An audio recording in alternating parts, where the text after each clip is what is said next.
Hey, what's going on, everybody? Commander Crane here, and we are back with our second episode of the Alabastard podcast. So, a couple things before we really hop into it here. So, we recorded our first one, I don't even know how long ago. It was I think it was 3 or 4 months ago, and we recorded a second episode, and then me being as technologically skilled as I am, didn't record any of the audio for it because for some reason OBS didn't really work with Discord that time.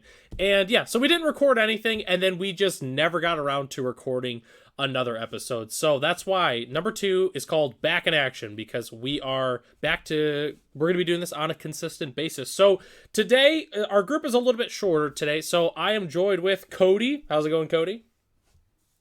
Yo, what up? Oh, same show, different day. And then I'm also joined with Ryan. How's it going, Ryan? Good, man. How about you?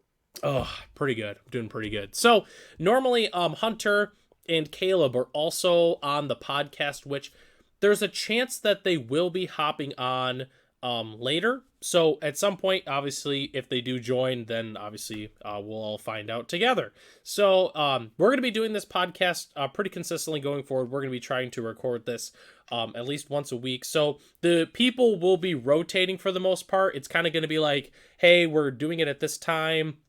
Anybody who's able to join will be on, and so on and so forth. And we might have some guests and stuff like that in between then.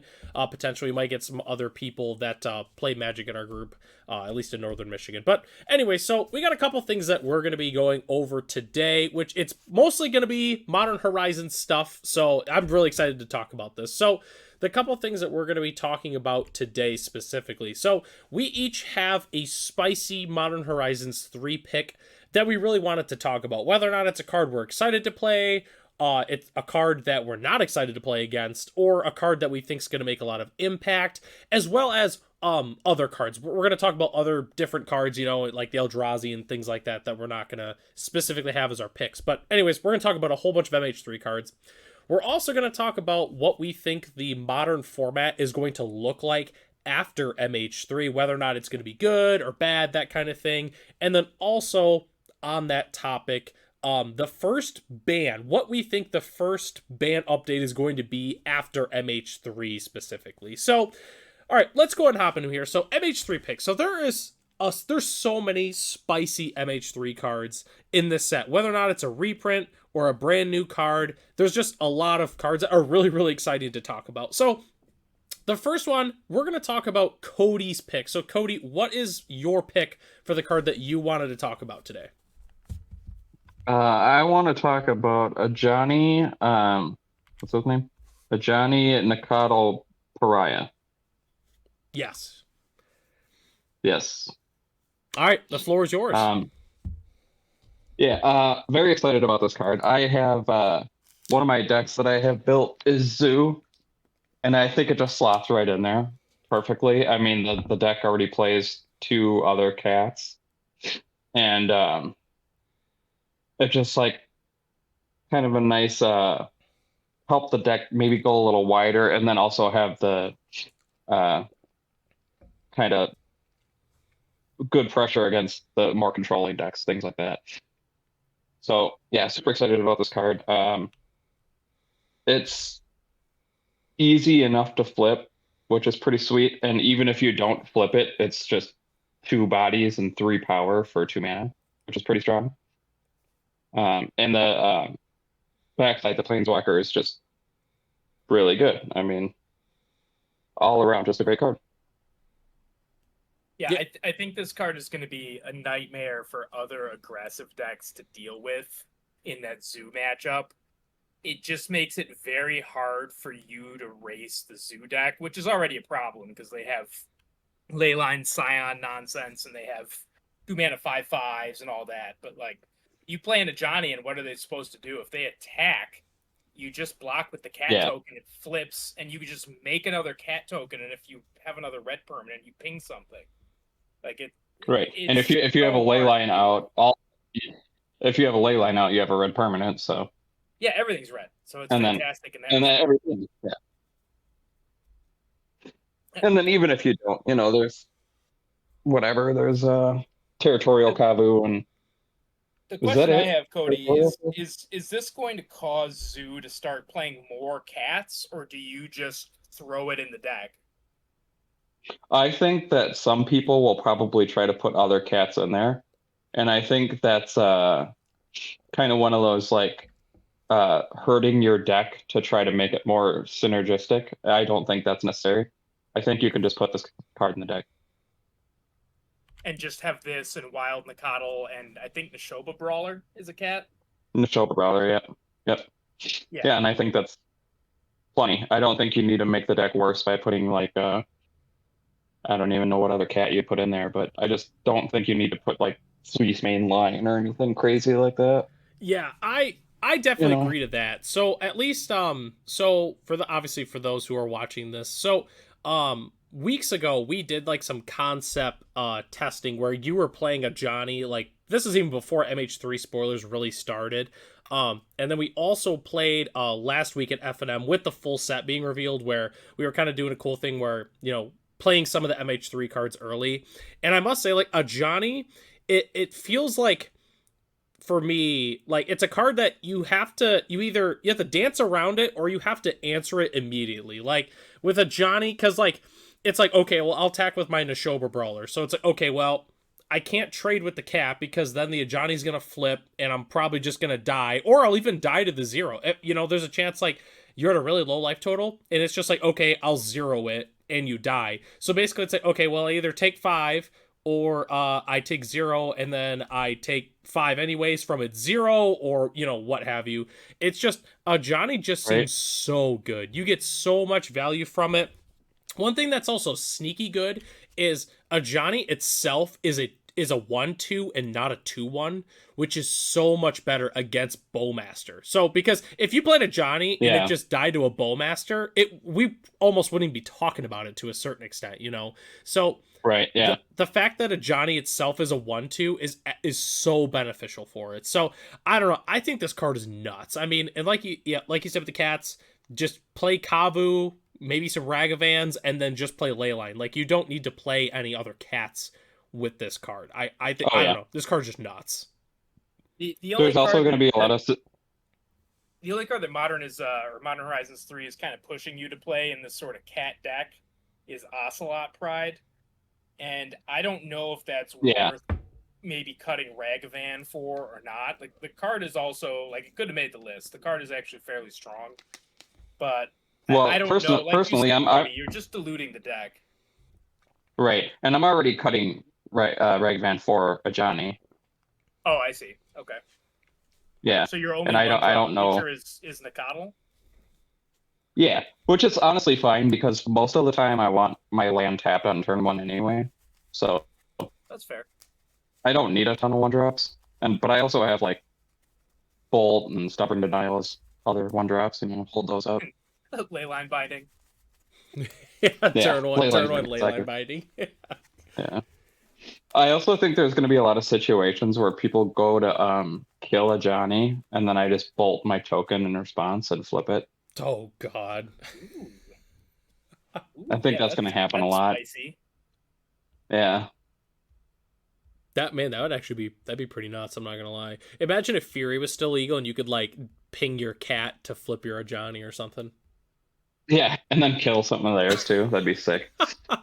Yeah. Well, yeah, I will say a Johnny does not impress me as much against a control deck, or obviously a combo deck just ignores it. But like a control deck, it's a 1-2 and a 2-1 for 2. Like, the backside doesn't do a ton, and they're probably just gonna wrath you anyway. So I'm not in love with it against like a Supreme Verdict deck. Sure, I mean a cat factory isn't bad. Yeah, making a 2-1 cat every turn and potentially pinging like a target, like that's not nothing. No, it's not nothing. Yeah. I'm just saying you're a lot less likely to get into combat and to have stuff trading off, and they can kind of just ignore the Ajani until they're ready to wrath. Sure. It's still a threat. I guess. Like, I think it's well worth the slot in the Zoo deck for sure. I'm just I think where it's I definitely wouldn't is in the aggressive mirrors. So it makes attacking miserable for sure. So yeah, it feels like you can't attack or block when this thing's on the table. So Yeah. I must say, like with the Johnny, and I guess maybe I'm digging a little bit too deep here. Which I know that blue white control is not the best, is not a super good deck in the format right now. But what Yeah. is kind of funny is the Kihiro blue white control decks can play this if they wanted just like a value Yeah. threat. Right? It is legal. Yeah, I don't know. I mean, it could be It is a something. cat. And I didn't I see. I mean, think in that fairness, it's not a deck, and I didn't really see a whole lot of stuff in the set to my eyes that's going to help it out any more than all the other decks that are getting a bunch of stuff. I think we're also gonna see like a B tier or C tier tribal cat deck too I don't see that why plays not. for this. Yeah. I mean, I've been talking about And then this. this will just be the best card in the deck. I've been talking about this for a while with cats. Is like cats. The biggest issues for cats definitely has been like not having they have decent 1-drops, but nothing like crazy strong. But the 2-drops, like cats has always had really bad 2-drops, and I mean like this is like. I mean, this is a really push 2-drop cat. So, I mean, like, this potentially could be what it is for cats to be, like, a halfway decent, deck maybe in modern. I'm not, nothing like tier 1 or anything like that. But, like, if you like playing a solid aggro deck, I mean, who knows? Cats could end up being a decent deck. Yeah. You got Yeah, a Eli, fantastic tell 1-drop and a fantastic 2-drop in the set. Like, what more could you ask for? yeah. Yeah. Yeah. And I Yeah, mean, Eli, tell the wife to dust off the cats. right. Yeah. Time Oh, to bring them back out. it's still sleeved, Bring them ready to back out of go. retirement. I mean, we can go Yeah. turn 1 Steplinks, turn 2 a Johnny all day. Great. Oh yeah. This is what I dreamed about. I mean, that's just value. It's just good deck building. So, okay, all right. So, Cody's pick was a Johnny, which I wouldn't be surprised if we end up talking about a Johnny later in the video. So, Ryan, let's go ahead and go over what your card is. What is your spicy pick from MH3? Resident Izzet Mage here, and my god, invert polarity seems absolutely cracked. It's a 3-mana counterspell. You choose target spell and you flip a coin. I love the flip a coin mechanic, by the way. What could be better than just absolutely random nonsense? So the floor on this card is a cancel. If you lose the flip, you get a harder to cast cancel. We're not putting that in the deck. But if you win the flip, you gain control of that spell, and you can choose new targets for it. That means if it's a removal spell, this is just a redirect. If it's a creature, you just get control of that creature spell. So this card can take a board that is completely at parity, and if they move and you counter it, there's a 50-50 chance that you are way ahead on that board. So I think this card compares very favorably to cards like Archmage's Charm, where it's a 3-mana counterspell at a floor, which you would never put in your deck just on its own. But the upside or the optionality on it is so high that I think it's going to see a good bit of play. Yeah, that card looked. I mean, well, the first time I seen it, I thought it looked super fun. I mean, if you're the one casting it, it's not going to be fun to. It's not going to be fun to have this card cast against you, and you're just sweating, waiting for the coin to flip. But casting this card is going to be a lot of fun. And like we were kind of talking before the podcast here, and I was saying that I kind of want to put together like a Grixis control deck with that card in it. It just seems so easy for you to be like a blue-red control deck, like a Blue Moon style deck. Play your Unholy Heats, your Bolts, your counter spells. Just kind of maintain parity. And then when they play something halfway decent, you slam this on the table, and there's a 50-50 chance you steal their spell and you untap after that. And I don't see ever losing the game where you win a flip on this card. Yeah, I'm kind of surprised they didn't give us a Homeward Path in this set. That would have been nice. I mean, something to get your stuff back after this would, mitigate, and it would be on theme with some of the Eldrazi stuff. That's why we got to start playing Brooding Saurian. Yeah, nobody's going to play Brooding Saurian, but... I don't know what the hell... What is Brooding Saurian? It's a 4/4 for it's a 4/4 for 4 for like 2 green. It's like at your like end step or upkeep. It's like gain control of all permanents you own. Oh, okay, sure. Did they Good make that stuff. one into a dino, or is it still a lizard? No, it's still a lizard. See, here's the problem: you'd play that, but then Unplayable. they would just invert polarity it. So Yeah. I wonder if And we'll then, see. and then hand it back to. I wonder if we'll see more charming prints because that can get your stuff back. yeah, Yeah, it's a question of how much play this sees and how devastating it is. The issue is Yeah. just like when you get to turn 3, you say go. They untap, and if they have a good 3-drop, like they almost just can't cast it into invert polarity mana because there's a 50-50 Right. chance they're just stone cold dead. Yeah. Yeah. Yeah. Imagine you cast like Gris or something, and then somebody does invoke and cast Yeah, this you're like, card oh, on you. I won the flip. I will take your grist, and you're tapped out, Yeah. and now it's my turn. I will untap, activate my grist, and have a counter spell up, and it's your turn. It's like the game is over. Yeah. You just lose Game's that over, yeah. game. Yep. I just want to see invert polarity yeah. mirrors. That's going to be a whole lot of doing nothing. Although, in fairness, the invert polarity mirror, where this card doesn't work so well, is in that kind of matchup where there aren't a lot of impactful spells. Yeah. And neither player is Yeah. under the gun to move. That'll be a whole lot of staring at each other, and like you guys remember the Aetherling mirrors in Standard, like way back when, Oh yeah. where people were like bringing Yeah. in gainsays. It's gonna be like that. Like nobody wants their stuff inverted. They're just not gonna pick fights. Yeah. Honestly, yeah, that's that's pretty fair. I mean, like, so I think it's tough to say with invert polarity, like where this card is gonna go.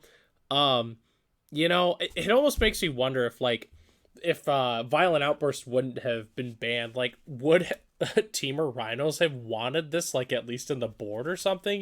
Like at the very least, I mean, stealing a One Ring potentially is pretty good.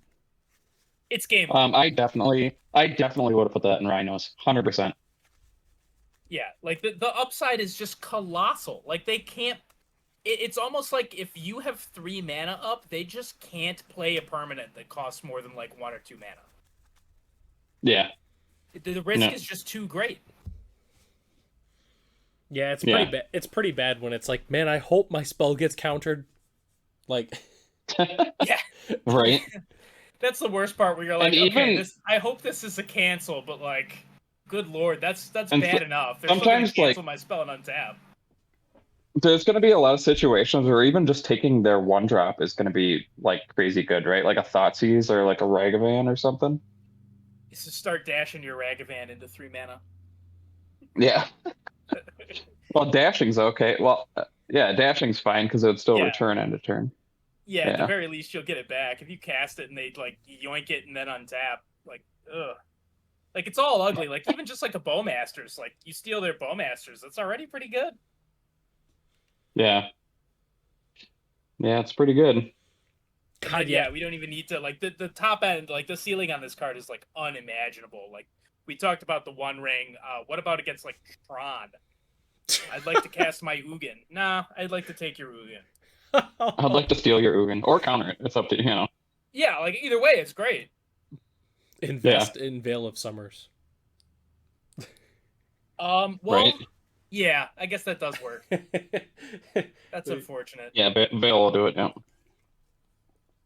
Oh goodness, but all right. Well, I think this card's pretty spicy. Like, we'll see what happens going forward. But I mean, like, I feel like invert polarity is either gonna make that card where it's like $2 and no one really plays it, or in a couple months we're gonna be like, oh yeah, invert polarity. Psh, yeah, of course. Like a bunch of decks are playing like 3 copies of it. Even if they don't end up playing it in the main, it seems like a fantastic sideboard card against certain decks that are just trying to like removal, slam some big thing, and invert polarity just crushes that. Yeah. Yeah. Yeah, I'm excited for it. Yeah, big fan. So, okay. All right, well, we're going to hop into my pick, which honestly, I think on the surface, everyone's going to be like, yeah, of course that was your pick. But I mostly wanted to pick this card because I really wanted to talk about it, because I think we're all somewhat on the same page with this card. But my pick Was Yeah, Amped Raptor. sure it has nothing to do with it. Yeah. Sure it has nothing to do with it being a dinosaur. Yep, open spoiler, Control F, dinosaur. Hey, I could have picked No, you couldn't have. what was it? Annoyed Altasaur. Yeah. So all right. Already So, put Annoyed Altasaur. You sure could have. so all right. Amped Raptor is a 2/1 for 2 dinosaur with first strike. When it enters the battlefield, you get 2 energy. Then, if you cast it from your hand, exile cards from the top of your library. Until exile a non-land card, you may cast that card by paying an amount of energy equal to its mana value rather than paying its mana cost. So, like, upon first glance, like, Amped Raptor, you're like, okay, so it's kind of like free. But then, like, after you think about it in terms of, like, deck building, like what you would actually play this in, a lot of the time this is basically just a smaller Bloodbraid Elf when it comes down to it. Worst case scenario, assuming you build your deck correctly, is really just like you get another 2/1 first striker and you still get the 2 energy at least. So I mean, like, 2 mana for 2/1 first strikers is really, really good. So I mean, like, at least, like, I don't know. What do you guys think about Amped Raptor? Like, is the card good? Because some people are saying that this is the best card in the set, like, hands down. It's the best one. This is the card. This is actually the card that if I didn't pick a Johnny, I was gonna choose, because on top of having a Zoo deck, I also have Jund, and I am very excited to put this into Jund. In fact, I mean, Jund is gonna look very different with MH3 out, with Nether Goyf being a card in this thing. I think it's gonna be all 2 drops or less, 2 and 1 drops, and zeros. I don't think there will be a 3 drop in the deck anymore. Yeah, I think people don't get fooled by, like, you need to put this in an energy deck to be good, or you got to have another source of energy.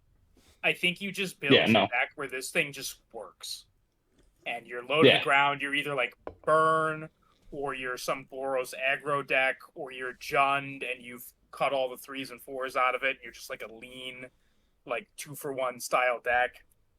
I mean, this card is just Bloodbraid Elf in that deck. Yeah, imagine if we still had Luris, huh? Oh God. Boy, yeah. At least it says if you cast it from your hand. So when you cascade into the second one, you don't just keep going. Right. But the nice thing is you still get energy, so like you can even just use it for if you get another Raptor. Yeah, it's kind of dumb though, right? Because if there's just 3 Raptors on top of your deck, you just put all 4 of them out and then another card. No. That's what's gonna happen, right? No, because you don't cast the. It's from your hand. That's right. That's right. Yeah, they thought about this. They didn't want you to like Wheel of Fortune into all the Raptors. Yeah, two mana. Yeah, I'm gonna put 4 2/1s into play. Your go. Yeah. You just like Congregation at Dawn and then cast a Raptor. Or wait, Congregation at Dawn is different creatures though, isn't it? I don't know, dude. I think it is. Brain Surge and then Amped Raptor. Let's go. Yeah. Yeah, there you go. Set it up. But yeah, I guess they were smart. They decided not to let it. I would like to take a second and just like, Ryan, you played probably the most standard when Energy was in standard. Imagine if this card would have been printed in the Kaladesh block. Oh my God, dude. I mean, so Energy Standard was miserable. I don't know if you or Cody played a lot of Energy Standard. Toward the end, I did. People were playing. I didn't play anything. I can't remember if Rogue Refiner got banned, but I think it did. It did. And it was a 3-mana 3/2 that made 2 energy and you drew a card. And drew a card, yeah. Yeah, and it was 2 colors and 3 mana. This card I didn't play standard. Better than that. I didn't play standard at the time, but I remember when that card got banned and I was just like thinking like, what is going on in standard where they're banning this card? You know? Because they also banned a Tune with Aether, which is just Lay of the Land and you get 2 energy. Right, yeah. So, like, energy was a problem. This card would have been absolutely cracked, because it gives you 2 energy. It does the thing you want to do anyway, which is just, like, vomit some cards on the table, potentially. And it's either an enabler or it's a payoff. So, in standard, this card would have been completely broken. I guess that's... The question I have about Amped Raptor is it just like a 2-mana Bloodbraid where you're just rolling the dice and hoping to cascade into something? Or is there an energy deck? Because they've been trying. There are a lot of cards in this set that deal with energy. Some are better than others. I don't know if I'm there's assuming enough that to really make energy a thing again. I'm assuming that somebody will try to do some sort of energy deck, but I'd be surprised if it worked. Yeah, I would say, like, I've looked at a lot of the set, and at least the cards that are legal that are doing all the energy shenanigans is like, I feel like it goes into three categories. There's like the draft ones, you know, like the Gremlin card, where it's like, yeah, okay, that's a pretty neat card for draft. And then there's like yeah, this is a strong card, but it's not a good like energy card, which this is not one of those. Just wanted to clarify that. And then there's the couple that are like, okay, a 1 mana harness lightning that hits walkers, that could be decent. And this is also one of those cards, Ant Raptor, where it's like, this might be good enough to like do energy things. But the problem is like a lot of the energy cards from the original Kaladesh block, like Attune with Aether, like we're not playing Lay of the Land in Modern, you know. So it's tricky. Like, I don't think energy would be good enough, but like if it is, like, this card is going to be an instant 4 of. I think Well, if I you remember. had the payoff, you would play Attune with Aether, and you would play the new blue one that's just get 2 energy, draw a card. Yes. I just don't think the payoffs are going to be worth it. Like, we're not trying to cast Aetherworks Marvel in Modern. I don't think. No, I think like Yeah, I was just gonna say there were people that tried to do that for a while. The And Aetherworks yeah, Marvel I don't think deck it's in a thing. Modern, and see, I think it didn't work. Yeah, no. I think if you were trying to do energy stuff in this format, like, this is like Magical Christmas Land, so you're gonna have to bear with me when I say this. But like, imagine a world where we go turn 1 Attune with Aether, or the new Tamiyo's one where it's like you draw a card, you get 2 energy. Let's hypothetically say we do that turn 1, and then we go turn 2 Amped Raptor, get 2 energy, and hit a 1-ring. Yeah, that's cracked. Like, that's Yeah. not. Like, I mean, it would take some luck because it's exile cards until you exile a non-land. So it's the first one. So, you know, I mean, you know, it could be a thing, but it's unlikely. But it's not impossible. yeah, Yeah. I don't see you living the dream from Standard where you're like energy card, Aetherworks Marvel, cast Ulamog. But I could see playing Amped Raptor with some other energy enablers and just trying to, you know, do the thing. Like hit a 4 or 5 off it. Although Aetherworks Marvel would be a little better now with Brain Surge. Ooh. Yeah. Yeah. And I mean, like the blue cantrip that gives you 2 energy is great. Like if you can use that energy, that's fantastic. God, that card would have been nuts in Standard. You draw a card 2 energy. Oh my goodness. Oh yeah, And they banned Attune with Aether. This card is pretty good. Yeah. Oh jeez, but I don't know. Amped Raptor, I think this card is good. I think it's going to see play in Modern. Is it the best card in the set? I'm leaning toward no. I think it is a very powerful card, though. I think I don't remember where I had it on my top MH3 cards that I posted here on the channel. I know it was pretty high. I think Amped Raptor is just one of those cards that we're just gonna have to wait and see. You know, like, if it's gonna be really good, if it's not. I think it's good. I think that it's just gonna basically be like a modern day, like, you know how people were trying to make the Bloodbraid Marauder work, which I know they do different things because Cascade's obviously different than Amped Raptor's ETB, but I think it's just gonna be a fair Bloodbraid Marauder where people are just gonna try to get so much value, like, way ahead of schedule. I do appreciate that it's not Bloodbraid Marauder, whereby you can build your deck and it will hit, like, you know, 0 mana nonsense every single time. Like, you're just gonna get a random card. Yeah. But you could hit a Crashing Footfalls off this thing, though. Correct me if I'm wrong. Oh, you can. You could, but 0 energy. Yeah. But you can also just hit anything else, though, is the problem. Yeah. Right. Like, you can't rely on it. The reason that the glimpse of, I'm forgetting the red one's name, Glimpse Tomorrow, something like that. I don't know. The one where you, like, warp world everything on your side of the board and you get a bunch of nonsense. Right. They were doing that with Bloodbraid Marauder. or the rhinos or what have you. Right, Like yeah. the reason that's so annoying is you can build your deck to guarantee it. There's no guarantees with Yeah. Amped Raptor. You have no idea what you're gonna hit. Yeah. No, this card's only going to be played in a fair way. And I'm assuming it's just going to be, I can't imagine what other deck besides Jund wants it except for maybe Scam. But Scam's barely a deck anymore. I could see it seeing play in Burn or some I could, yeah. It's a little slow for Burn, but it's probably fine.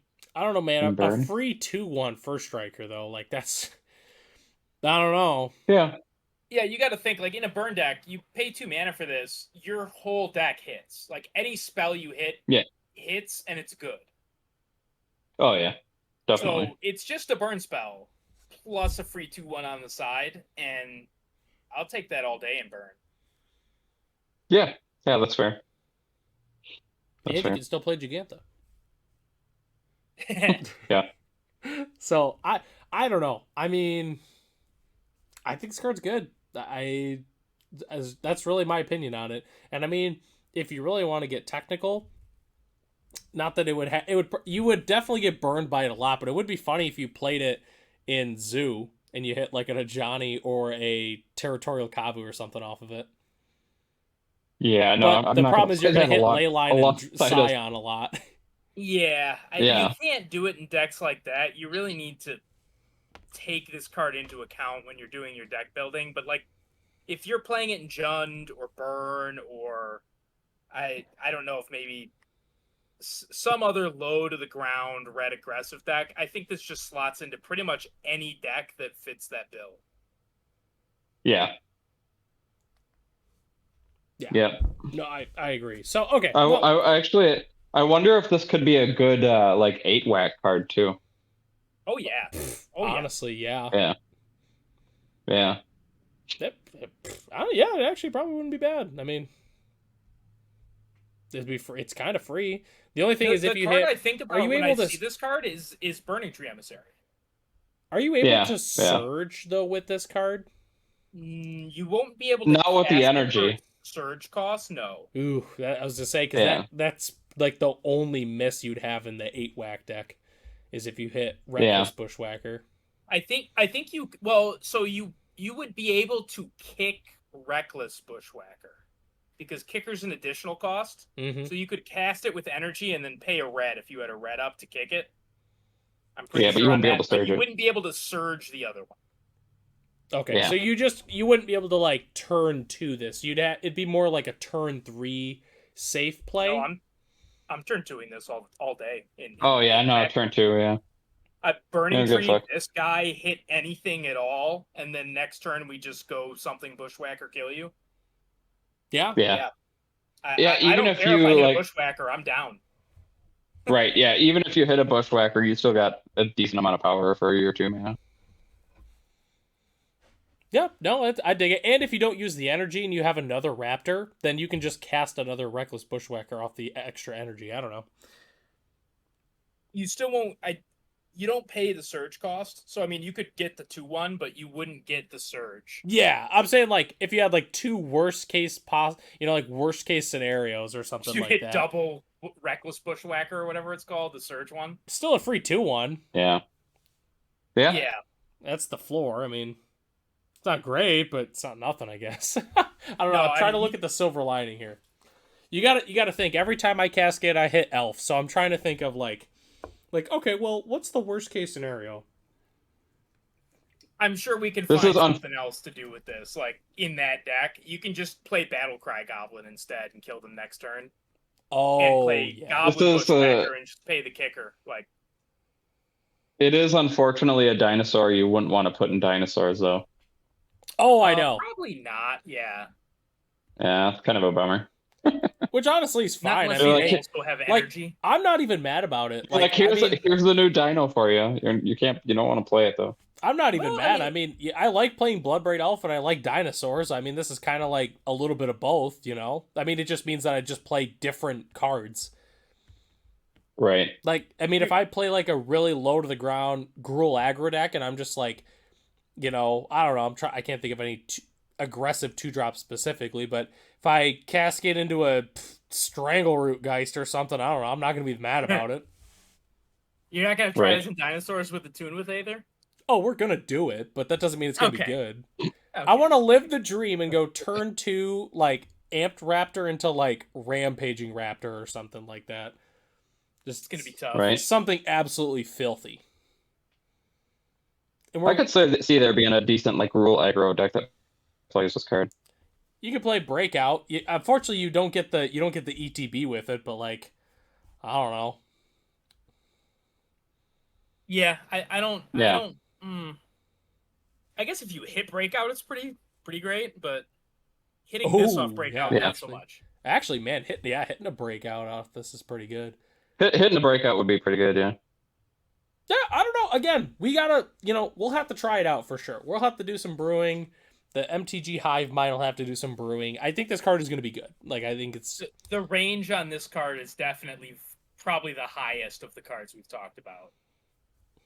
And also, I say that having talked about Invert Polarity. It also laps at Ragavan, too. I mean, it's a 2-1 first striker, so... Yeah, don't sleep on the first strike. The first strike is very good. Yeah, oh, yeah, especially when you get 2 of these things out. Then it's like, okay, I'm not attacking then if I don't have a burn spell. So... Yeah. So, yeah, definitely not nothing. But, okay. All right. Well, I guess we talked about Amped Raptor for a long time. Let's go ahead and talk about some other MH3 cards. So, at least with other MH3 cards, I guess I'll let you guys take the floor here. Is there any other cards that you specifically wanted to talk about? I'm pretty excited about Nethergoyf. I am not sure if that card's going to be good or not, but I am excited to try it out and see how it plays. Okay. I've got Nethergoyf pulled up if you want me to read it to the audience here. Yeah, good. All right. So it is 1 black for a Lurgoyf. It is a star for the power, and then its toughness is 1+ star. Its power is equal to the number of card types among cards in your graveyard, and its toughness is equal to that number +1. And then it has escape for 2 and a black. Exile any number of other cards from your graveyard with 4 or more card types among them. So definitely thank you. So definitely it's a one-sided Tarmogoyf essentially because it's only your graveyard. So only your graveyard, yeah. Yeah. So Cody, I'm gonna let you take the floor on this because I know you've probably cast Tarmogoyf more than anybody here. So I guess what are your thoughts on Nethergoyf? I think it's a card that is kind of hard to rate on face value. I think it's a card that you need to play to see how good it's going to be, So it's hard to say exactly how good I think this card's going to be, but I am definitely excited to test it out. And I think it's going to probably make me want to add something to my deck like Tarfire or something like that, or like one of those enchantments that you can sack and whatever do stuff. Seal of something Fire, like that. Yeah, Seal of Fire or something like that. Because I think essentially, Jund, how I'm going to build it and how I'm pretty sure I've seen a lot of other Jund players online talking about how they want to build it too, and it's pretty much the same thing. And it's just basically going to be like 2-drop and less Delirium deck with Urza Saga in it. So it'll have Dragon Race Channeler, Nethergoyf, Tarmogoyf, and Bowmaster, and maybe Ragavan if there's enough room. Oh yeah, Amped Raptor. Oh shit. Okay, well, Yeah, I don't know. I don't. It's hard to, There's so many good creatures. That's hard to. Amped Raptor into Tarmogoyf. Sign me up. Whoo. Yeah, that sounds hot. Yeah. Yeah, it's funny because this card has obviously you play it in an Urza Saga deck because Saga works so well with it, but also it kind of makes some tension where you want tutor targets for Urza Saga, but you also want, like you said, like a Tarfire or a Seal of Fire or maybe a Nameless Inversion or some random stuff that will give you a bunch of card types. And my concern with the card is that you're just going to be playing a bunch of really bad singletons in your deck to try and make this card really good? I mean, like, I guess kind of, but like Tarfire, is it really that bad? It's I realize that the one damage difference between that and bolt's kind of a big deal, but it's a It, shock it is is kills it is if a you're decent also amount playing of things. Pyrite Spellbomb. Yeah, I'm honestly Right. yeah, on the but other maybe side of the just I'm on the other side of the coin. I really don't hate the Tarfire. And I mean, Tarfire, I mean, like, 1 mana, 2 damage, yeah, it's not great, but like, 1 mana, 2 damage kills a lot of the good threats in the format, though, right now. yeah, it I'm really not does. knocking Yeah, Starfire. But what my thing is how many so you're playing Jund Saga right now, right? yeah, How many tutor yes. targets do you have in the deck for Urza Saga?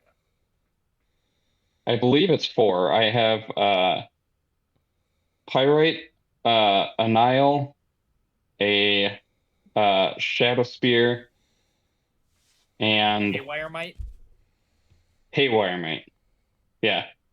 So are we playing So Tarfire and maybe some other card to help enable this in addition to those? yeah, but I could see cutting Pyrite. Okay. Like that is an option. I don't know. The fact that it's tutorable with Urza Saga though is very good and comes up a I lot. So I'm assuming you probably would play Vexing Bauble in this deck now, right? Vexing Um, Bobble. in the main, I think you could consider that. Oh, You is got that That's the like new the one? mini Voidmere kind of thing. Yeah. Yeah, yeah, yeah. Yeah, I don't know if that's going to be a main deck card. It might be. It's It's I don't know. it's pretty good. it's pretty good for those who don't know the card. You Vexing couldn't Bauble is a you 1 mana couldn't play with Amp artifact. Raptor. Oh, amped. Yeah, that's right. So, Vexing Bauble, 1 mana artifact. Whenever a player casts a Yeah. spell, if no mana was spent to cast it, counter that spell, and then you can tap one and tap it and sack it to draw a card. Sure, yeah. It's probably not with Amp Raptor, I'm assuming. Without Amp Raptor, I think it's probably an automatic include. Wait, With wait. Amp Yeah. Raptor, I don't think you can play it. Oh, no, it's Eldrazi. Never mind. I thought I found a new Typal card, but it's for Eldrazi, so never mind. I was thinking it was a Lurgoyf card. The bigger thing I'm less worried about drawing medium cards like Tarfire, and I'm more worried about the fact that this deck is going to be very, very soft to Rick now. Like Rest in Yeah. Peace is just going to like destroy me, and that's kind of a bummer. I mean, how many Rest in Pieces I mean, are really going around, though, in the format? I mean, like, if I'm not mistaken, I mean, sure, it exists, but is there really that many? no, but like Leyline of the Void would be bad too. Yeah, like You know, Leyline of the Void actually shuts this off as opposed to Tarmogoyf, which at least you can get their graveyard. Well, I mean, right? we're still playing Tarmogoyf in general, but then, I Oh, mean, for sure. there's options in the board. You can still grab your Haywire Might. We're still playing, what's the 4 mana, or the 2 mana one that exiles an artifact or Terra enchantment? Sunder, Yeah, we're still playing Terra Terra Sunder. Sunder. Yeah, yeah. Yeah, We still have good Yeah, old you're not just cold Besage. to it. It's annoying though. yeah, Yeah, I think it's this card is gonna very be good. yeah. Cavern of Souls naming Lurgoyf. Also, that's a thing Yep. now. Yeah.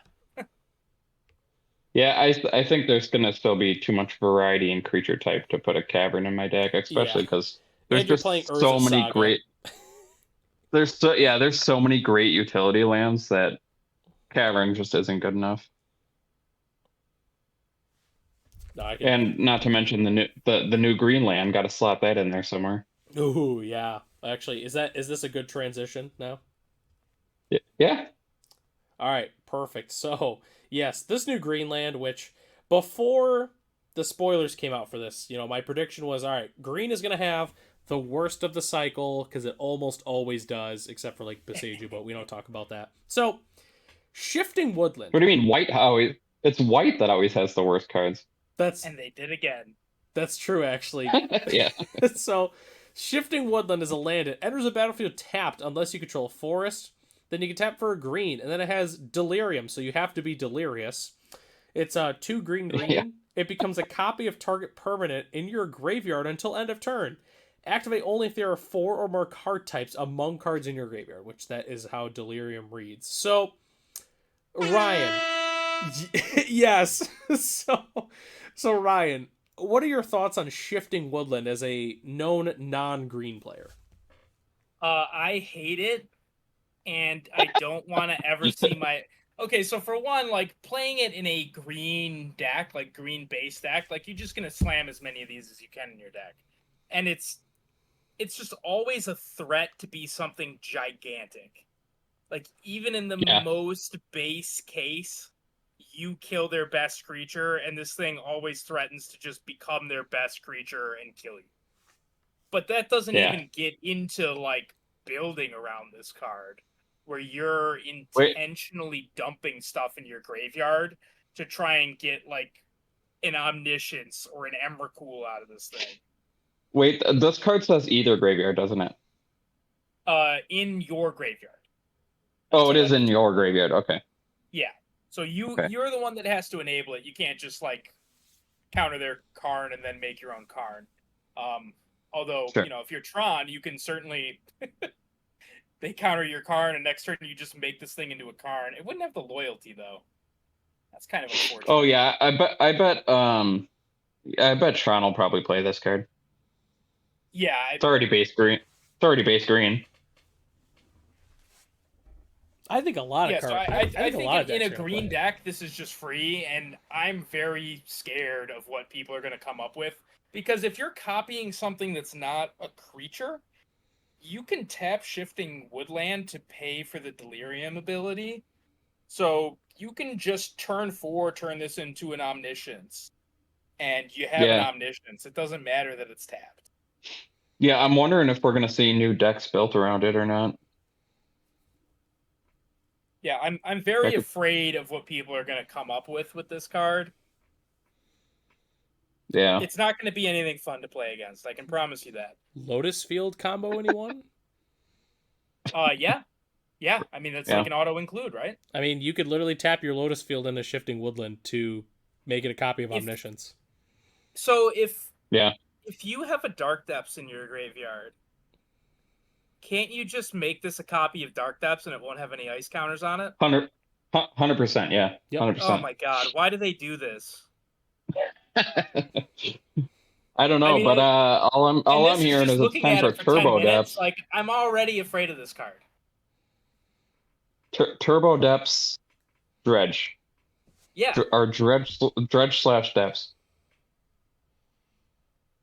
Yeah, I mean, just those two use cases alone, like copying an Omniscience or copying a Dark Depths, like, I don't want to play against this card. Anytime my opponent plays this card on turn 1 or turn 2, I'm not happy. I'm just gonna scoop. Yeah. I'm not going to So, scoop, I'm but done. I'm just going to be really mad about it, because there's not a whole lot you can do about it. So Like, bring your we're graveyard investing hate. stock in Ghost Quarter then. I'm investing stock in, like, Rest in Peace and Surgical Extraction. Yeah. See, rest in peace. People are gonna start jamming more rest in peace. I That's what I'm think worried buy about. your Rest in Pieces now if you don't already have them. I already have them. I assume most people already have them. But yeah, don't leave home without your graveyard hate, which has always been a thing in Modern. But I think this How set long- even how- more so. How long before we get our 1-mana rest in peace? I don't think it's long. Yeah, mean, I bet that'll be that's soon Relic. enough. What are you talking about? That's not rest in peace. Which Come on. Yeah. speaking of with what 1-mana cards, I mean, hey, maybe Pithing Needle if I was gonna say Woodland Cemetery. If it's already gonna be really good, then maybe Saga decks are gonna go back to playing the Needle in the main board, you know? Yeah, maybe. Needle's good answer to this card. And then they And just Needle's Sage just it, and then they do it Good in general, I mean, you know. There's also like all the flip planeswalkers you might want to needle. Yeah, the needle might see a resurgence. So, what do you guys think about another transition? What do you guys think about the other flip planeswalkers? Are there any of them that you're excited about? I am somewhat excited about Ral as the Storm player. I'm a Sure. little worried about the variance, but he seems like he's just a better Electromancer 90 Sure. plus % of the time. I mean, I'm not gonna say you're never gonna die to your own Ral, but it seems fairly uncommon, and the upside is pretty real.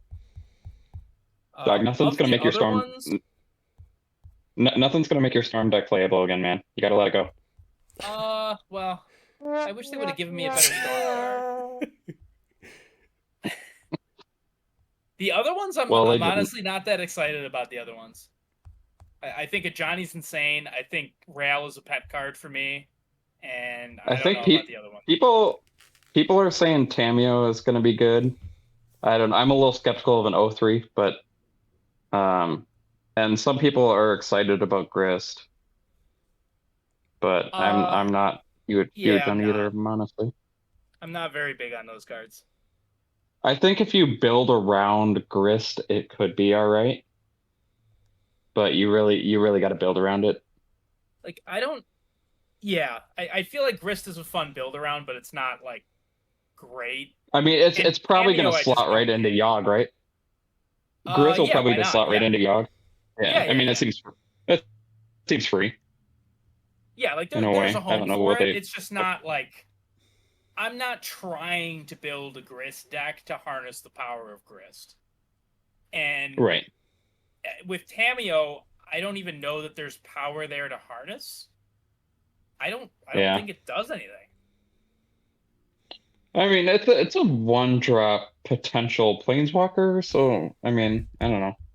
With what though? Like what am I playing that's gonna draw my third card in a turn to flip it? I mean, it makes clues, bro. Didn't you read the card?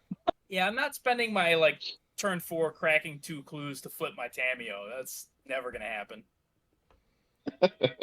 Now, if you could say like we're playing like Chart a Course or some particular like draw 2. There you go, Chart a Course. That would let you do it. Well, there you go. Well, but yeah, Chart a Course. Brain Surge. What Brain Surge is a real answer. I'll accept Brain Surge. I won't accept that going Tameo turn 1, Chart a Course turn 2 is going to win you a lot of games in Modern. Probably not. You're just not thinking right, though. We're playing it in Phoenix. But people are still going to do it.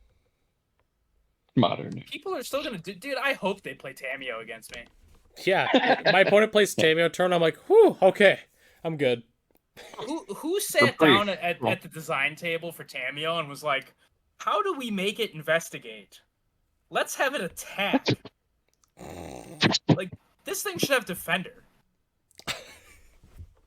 Yeah. It has no business being in the red zone. They wanted to give me a 0 power flyer. They could have gave me Xanthid Swarm. Xanthid Swarm. Yeah. No, and then the tech for it too is like, what is it? Twisted Image if it ever gets too good. Yeah, Twisted Image. Oh yeah. Kill a draw card. But like, it can't be good. Like, okay. Like, best case scenario, you flip it turn 2, and then what? Like, but we have a Planeswalker. It's not even good on the back. See, the only thing I was kind of thinking is it would actually be kind of decent in like a Affinity Shell, just making an artifact every turn is not terrible. Oh, it's pretty terrible. I mean, I don't know. I could never bring myself to go turn 1 Tameo, turn 2 attack, and then claim like I've accomplished something. If it could get multiple clues in a turn, like if it said whenever you cast an instant or sorcery spell you get a clue, all right, sign me up. Right, but Ryan, this is a 1-drop. How much do you want? How much do you want out of this card? My God. I want it to do something. Realize it doesn't do anything. They're too accustomed to Ragavan. Yeah, like, if this card was not a Ragavan. If this card was printed like 8 years ago, it would be nuts. Honestly, no. I don't think it would. I think you're crazy. My personal opinion is I think with Tameo, which, by the way, like, I think, like, 2 of the planes, so, like, obviously, Johnny's nuts. I think Rawl in the right shell is build, Grist in the right shell is build. I think that Tameo and what's the last one, Sorin, I think are just not good. At least for Modern specifically. I think Tameo... I don't even remember what Sorin does. It's so That's bad. Part of the problem. It has Extort. Ooh. But I think the Extort one, yeah. Like, that one's Tameo, trash. you're going to be doing brainstorm shenanigans with it. Like, I think that's all you're going to be doing with it. Like, so I think it'll be one of those cards where it's better in Legacy than it is in Modern, No, which is fine, but no, Yeah, that actually makes sense. Yeah, just brainstorm or whatever. Shut the fuck up, No. Ryan, you hater. dude, you can't put this card in a legacy deck. Oh my god. but it's a 1-mana Planeswalker. What does it do? Yeah, it's one-man Planeswalker. Tibble was a 2-mana planeswalker. It didn't have any words on it. But it's a You- Planeswalker. let's say you flip this on turn 2 every time, all right? Let's say But this said it's a 1 blue, Planeswalker. 0/3 at the beginning of your upkeep, transform Tameo. I'm not putting it in the deck. It sucks. So here's the question, though. So if you Hold have on, a Tameo, I gotta look at it again because I don't remember. So if Yeah, you have a you gotta- Tameo, Backside and be like, what does this actually do for me, even if I can flip it? so Because if it doesn't you do anything. so if you have a Tameo in play and your opponent has a Tameo and they're attacking with Tameo, do you block it with your Tameo? No. That's fair.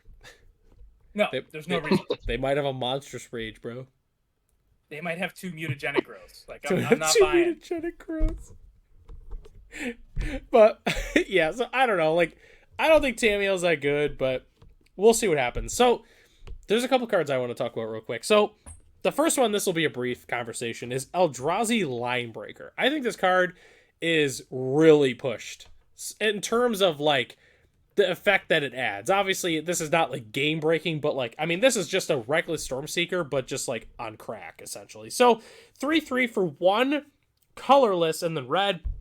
It has Devoids and Eldrazi with Trample. At the beginning of combat on your turn, target creature you control gains haste and gets plus X plus 0 until end of turn, where X is the number of Eldrazi you control. So, mind you, it's target creature. So you can target itself with this. So, in a way, it's basically a 4/3 at minimum with Trample and Haste, which is just bonkers. But I don't know if this is quite, at least with current Modern, I don't think it's good enough for an Eldrazi aggro deck to be, you know, like to be pushed to the front of the format or anything like that. But like, this card is just really pushed. Is it not? Yeah, I think it's fantastic. I Yeah, agree with you. I don't know if it's enough to make Eldrazi a deck, but if it is, this is an automatic for him. This card's fantastic. It's the 3-drop you're looking for. Like, compare it to like Matter Reshaper, which is what Eldrazi's kind of playing now as a mediocre 3-drop. I mean, this thing just smacks so much harder. You curve Mimic into this. It's great.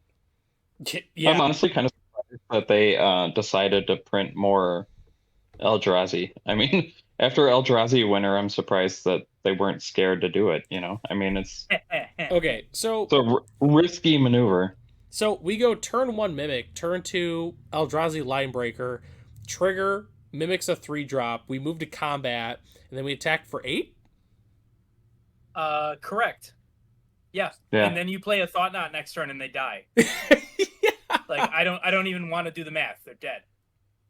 They are dead. Yeah. It's Game over. 7, 10, 14, something like that.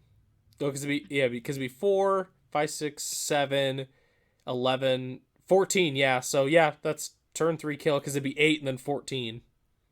They are Assuming no they are never going to be able to unban Ivugan in Modern Well, ever.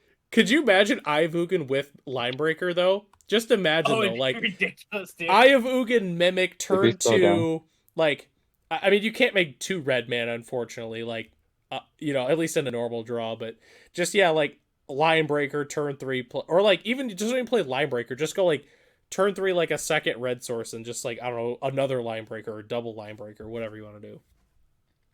Yeah. Like, so I don't know. See, it seems interesting. I don't know, like, when I saw Linebreaker, my first thought was, wow, if they printed this in the original Oath of the Gatewatch, oh my god. Like, I mean, whew, Vile Aggregate. Like, who needs Vile Aggregate when you've got this, you know? Yeah, remember when that card was like the best beater you could get for 3 mana in an Eldrazi deck? It won a Pro Tour. Yeah, like this thing is, I think leaps and bounds better than that. It's so Because good. it's just a card on its own. So, and Or then, Eternal Scourge. You remember Eternal Scourge? remember it, I played it like 2 weeks ago.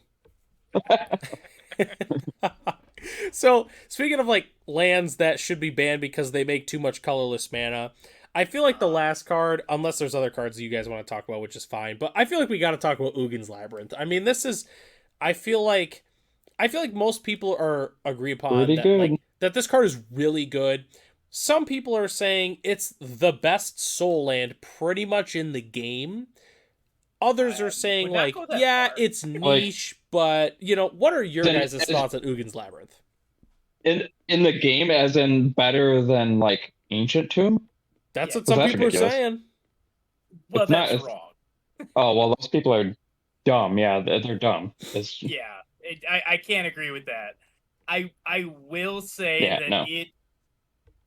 the ceiling on this card is ridiculous, and I don't like how many cards they're printing to make Affinity completely cracked, and this doesn't help anything.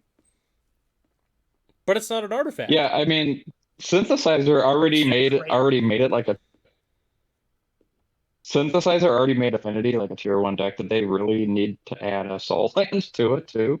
So Yeah, and they You printed know, I don't want to play against a turn 2 Synthesizer.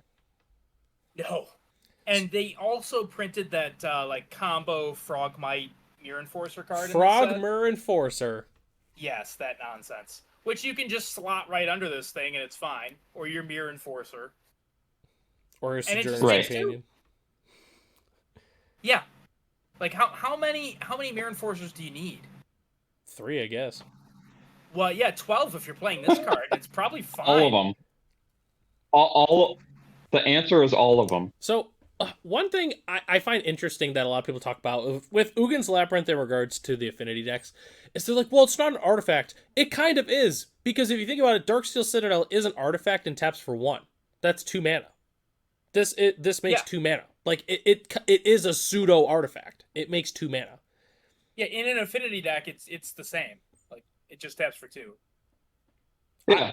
I think this card is Yeah. really good. And Cody and I were actually talking about this last week. People are talking about Ugin's Labyrinth because like people are going to play it in Legacy, obviously, especially like 12 post. But it is funny how if this gets wastelanded, like you are upset. Oh, yeah. I mean, you are Yeah. Oh very yeah, you're depressed. disappointed, yeah. That's why Ancient Tomb is a better card. I think City of Traders is a better card than this Oh, card. by far. Oh, I agree. By far. I think Eldrazi Temple's a better card. Yeah. Oh yeah. I have Ugin definitely a better card. In general or in Eldrazi? Well, in Eldrazi, obviously. I honestly like with Ugin's Labyrinth, like Cody and I were talking about this last week. I think Ugin's Labyrinth, what it's gonna be good in is it's gonna be good in a random combo deck that's just trying to cheat the system. Like, case in point, it would be like Calibrated Blast. Like Calibrated Blast is what would play this because they're already playing Emrakul and Scion, and they're just essentially skipping a turn. Yeah. Like that's what I think Ugin's Labyrinth is man, I actually don't gonna wanna- be good in.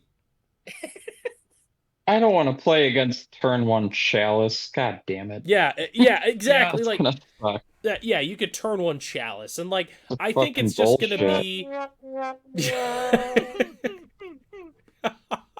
like I think that's what it's gonna be. Is it's just gonna be decks that just want to cheat mana, not necessarily. It's like, oh, like Tron can still play this, but it's like, I mean, how many do they play? Like 1, maybe 2. Yeah. Yeah. Yeah. I mean, you can map for Yeah, it. I'm guessing 1. Yeah, like that's. I mean, again, there's just so many utility lands, and I think they're going to want to play the new green one. They're not going to want to get rid of a Seiju, or there's already so many good utility lands that they want to play. So right. probably 1. Like I don't know. That's the way I envision this card. Is really just like cheating the mana.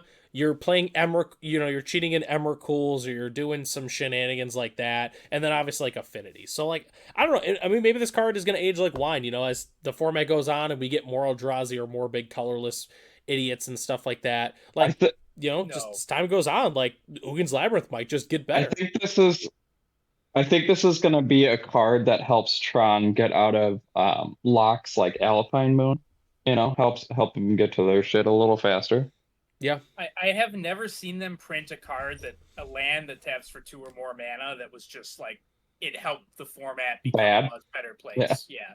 That has never happened. Right. in Yeah. the history of It's the game. usually. And this is not going to be that either. Yeah, I mean, have they ever printed a card that tapped for more than 1 mana and it's been like fine? Healthy Nixos, or maybe? better? Yeah. Like, I don't Yeah. think so. So they've printed them, but it's lands that like you can't just play on their own. Like it's Lotus Field and Nykthos, healthy. which historically have not been good in Modern. But this is just like play large colorless 7-drops at least. Like that's all it is. How about Eldrazi Temple? Yeah, not healthy. I have Ugin, not healthy. Like, I mean, Really? we can go down the list. Well- Anytime they have tried to make a land tap for more than 1 mana without massive drawbacks, it's not healthy for the Cloud Post. Yeah, again, had to be Yeah. banned. Not great.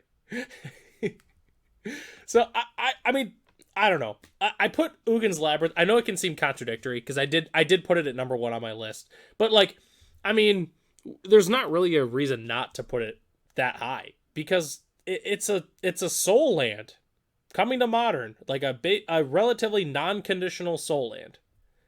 Yeah, Like Pretty good, yeah. that card will be making another appearance on this podcast when we get to a later topic. Yeah, when we talk about a year how it's getting banned, like we talk about it again. When I first saw this card, I seen Labyrinth, and I assumed it was going to be a Maze of Ith type of card before I read the card.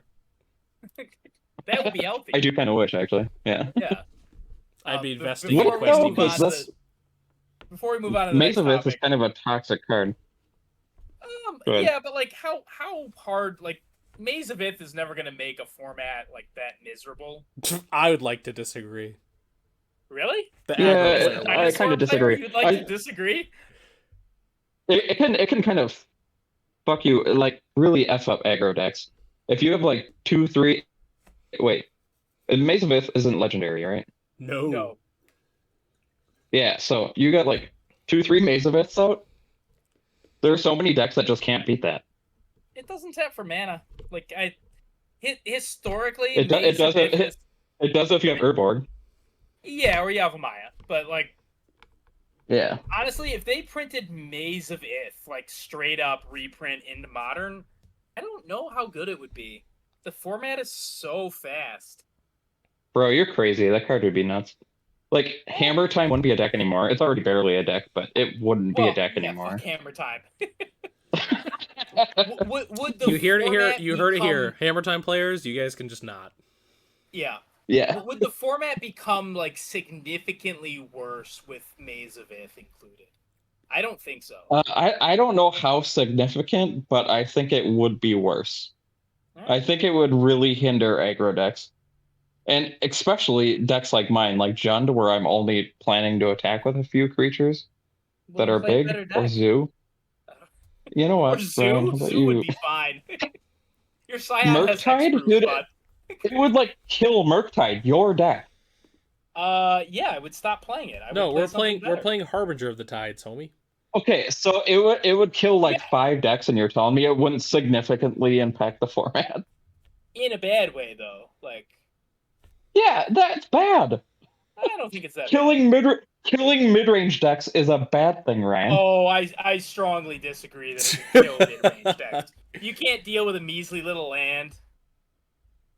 Oh my god, whatever. It's just a land. What's the worst that could happen? Anyways, yeah, Ugin's Labyrinth card is fine for the format. Yeah, we'll talk more about that later. But before we move on, we've talked a lot about cards that we all think are going to be pretty good in the format. One card I think has a lot of hype, and I really don't see it, is Flage, Titan of Fire's Fury. This is the Boros Elder Giant, in the same vein as Uro and Kroxa. Right. I gotta look it up. Yeah, I don't think this card is good. And it's pre-ordering for like $25, $35. I don't buy it. I thought it'd be higher. I think that people see this card and are like, oh my god, it's like you helix them and then you get it back and you helix them again and it's fantastic. Yeah, no, a 3-mana helix is bad, and Boros. Bad. Even if it was Boros is bad colors. Boros These are a the bad two colors. It's a worst bad card. colors for escaping. Yeah. Yeah. This card sucks. Yeah. I think it's I agree. I think it's only gonna see play in exactly one deck, and I think it's going to be just like Omnath piles. You could put one in an Omnath pile if you really wanted to. I think it's gonna be I good think that they in that. I think they should have designed this like Inferno Titan, divided as you choose. God, that would have been hot. I don't think it would have fixed it. Like, I don't see the escaping happening that often unless you're like really dedicated to it, like you're an Ox of Agonis deck already, and you just throw one of these in. Even then, the mana cost is atrocious. I don't. What I don't buy about it. what about Nahiri Prison? Bring that back with this in it. You discard Yeah, it to I mean, Nahiri. if you're Like playing that? a prison deck and you just need a finisher, like, sure, but then you can play just Nahiri, right? Like, you don't need a finisher. Yeah, but it's a nice thing to discard to Nahiri. Yeah, that's true. I don't think that's really an argument for this being like But worth the price. Nahiri would have to be a good deck for that to be a good argument. So. Yeah, And like it's first not. you have to resolve a Nahiri, and at that point, like Yeah. you're just gonna +2 it twice and then get Nemricool. Yeah. I don't see this card fitting anywhere like nice, and I don't see it being worth it in the decks that can play it. I just think this card's No, really hyped. It's weird that they printed one of these Titans into, these Elder Giants into straight into Modern Horizons, and it's just worse than the other ones that went through Standard. Yeah, no, I Like, mean, why compare isn't this to this card? Uro. Why Uro's isn't this? insane. Why isn't? Right. Yeah. I mean, obviously, don't make it better than Uro because they banned Uro, but why isn't this card better than like Croxa? You know? Yeah, I don't think it's better than Croxa. I think it's like much worse It's than Croxa. not. No, it's not. It's definitely not. Yeah. I still think Definitely. it's good, but again, I think it's only going to be like Omnath piles that are really going to want the card. I think if Omnath piles want this card, it's going to be like maybe one, maybe. Oh yeah, Like one of in the board. Like I don't even care about Yeah. this card. Yeah. you know, Ryan, like 6-7 years ago, you would have loved this card. You know, I would have played it in Burn, and it would have been the worst Bad. card in my deck, not even close. Yeah. Honestly, Like- my biggest gripe with it is what they should have just made the Gruul Titan first. Yeah. I just want a Bloodbraid Elf into like Yeah. a Gruul Uro. I think a Gruul giant would have been way more playable. Yeah. Yeah. These are the two worst colors for escaping by far. Like, you just don't fill the graveyard like naturally as you play the game like you would in blue or black or green. And the effect on the front half is just not remotely. 3-mana sorcery speed Lightning Helix is not it in Modern. How's this for the Gruul one? One damage to any target and return a land from your graveyard to play. Yeah, that'd be phenomenal. Yeah, that'd be sick. That's probably about what the Gruul one would do for the most part. Yeah, something like that. Or it'd be like, look at the top like 5 and put a creature or land into your hand or something. Yeah, that'd be cool. I don't know. But anyway, so I guess is there any other cards you guys want to talk about? I know there's so many different cards, so I know that we can't talk about every single honestly, card, obviously, but I could talk about like every fucking card in this set, but I just won't. Yeah, we could spend another 3 hours talking about every card. There's so many. I'm blueprints are curious. good. There's people saying that the Psychic Frog is going to be nuts in Legacy, and I'm curious if that's true. Oh, really? I gotta look this one up. it probably will be. I mean, it's kind of what Legacy wants to do, though, right? Yeah. I mean, it's blue. You can pitch to Force of Will. It draws cards. You can discard cards to give it abilities. You know, give it flying. Like, I mean, it's kind of everything you want. Yeah, it's a cool card. I have a hard time seeing this be better than just Baleful Strix. I mean, obviously the ceiling is like off the charts good. I just don't see it fantastic. I think people were saying that like you're gonna often be able to one-shot like combo decks or decks that don't have removal with it, I guess. By like I don't know. wheeling multiple times? I don't know. I mean, if I've resolved the time spiral, I better be winning whether I have a psychic frog or not. Dude, I don't know. I don't play Legacy, so I don't know what these people are talking about. Yeah, I don't know what the card you're supposed to be playing with this that absolutely breaks it is, but 9 times out of 10 I'd rather have a Baleful Strix.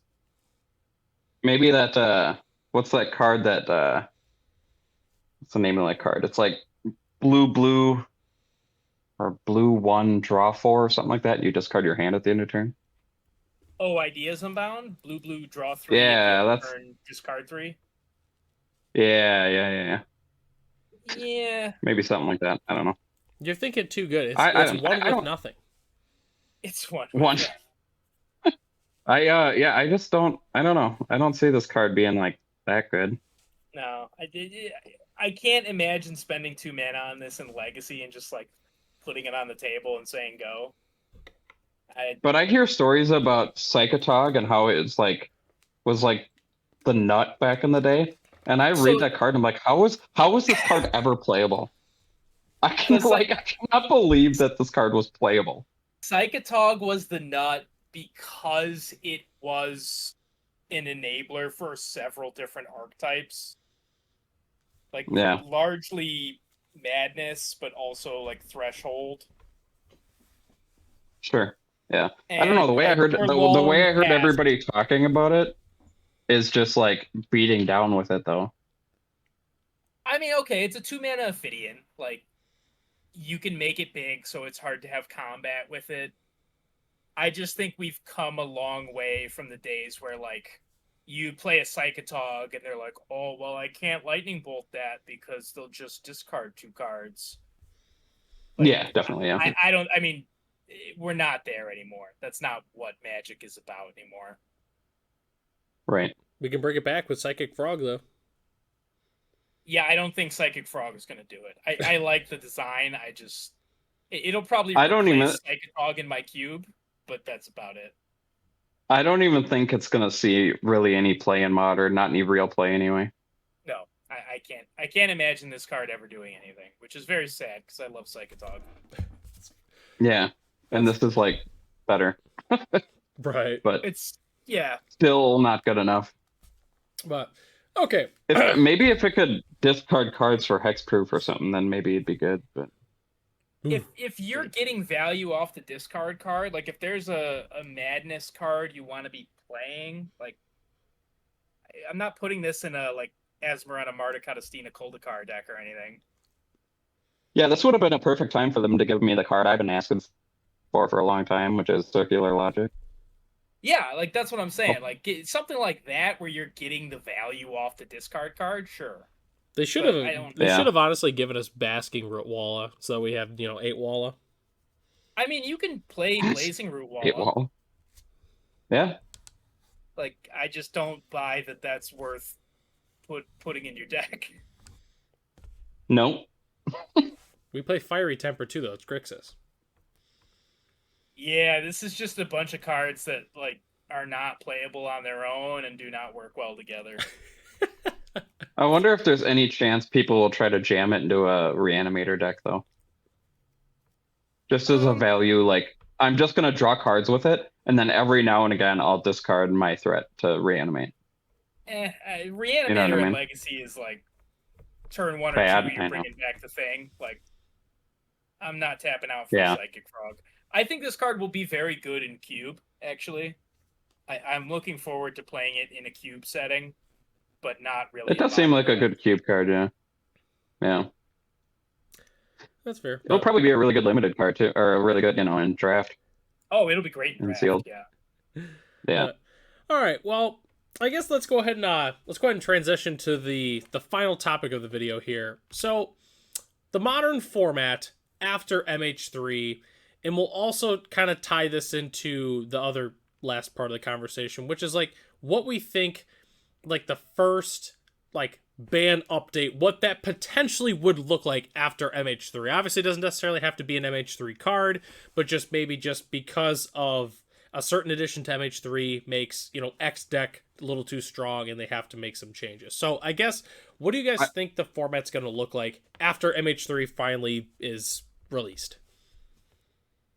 Like, what's the It's format going to look like, or what do we think's going to get banned, or if anything's going to get banned? Both. Like, is there going to be decks that you think are going to be too strong and require a ban, or that kind of thing? I am a it's little worried really about hard to Affinity. say. Yeah, Affinity is already like with the synthesizer. It's already really annoying to play against. And Kappa. And getting Yeah, and now they're getting Kappa and Ugin's Labyrinth and the new Yeah. Frogmite Mirror Enforcer split card. gonna- And I'm it's probably gonna- missing something else.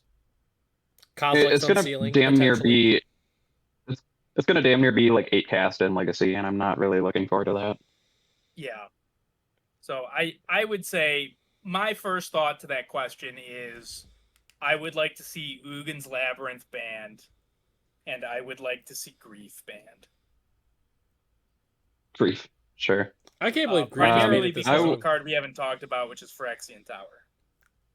Oh, God, yeah. Yeah, yeah, yeah. There is that. I am afraid of Phyrexian Tower.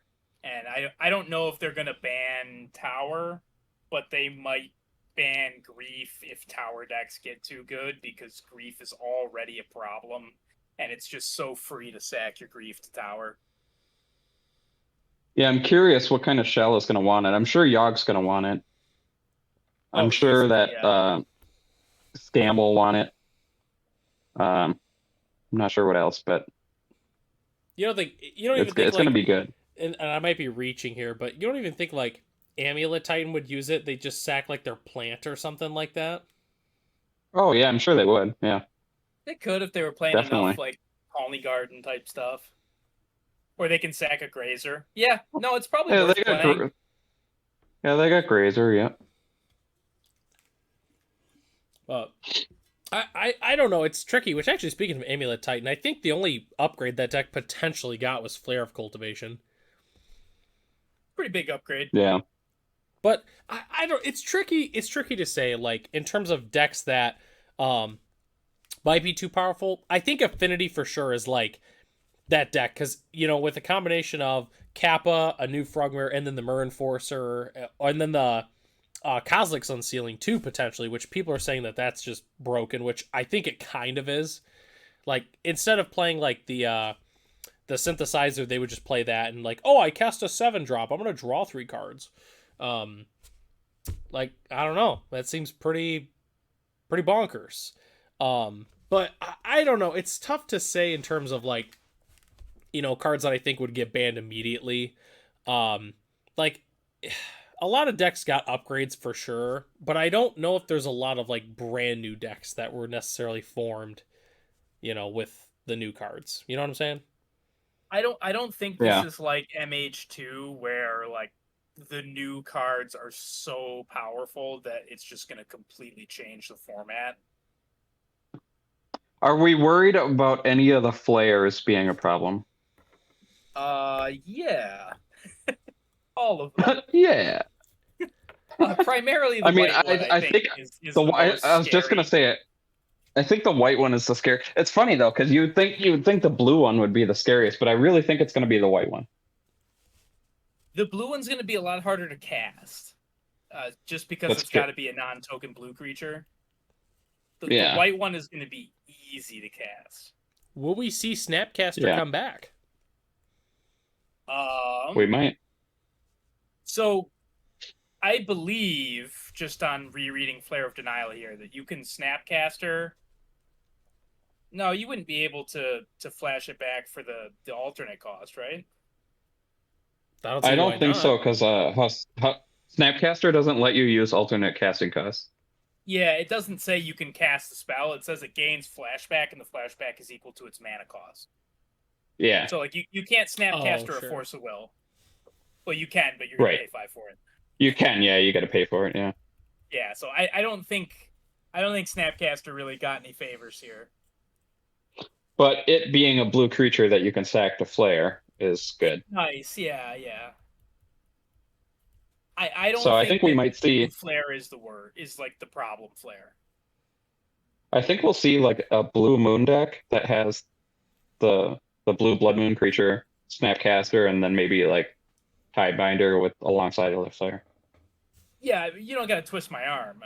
I'm gonna do it. I don't think that Flare is gonna be like a ban. The blue one is gonna be a ban-worthy card.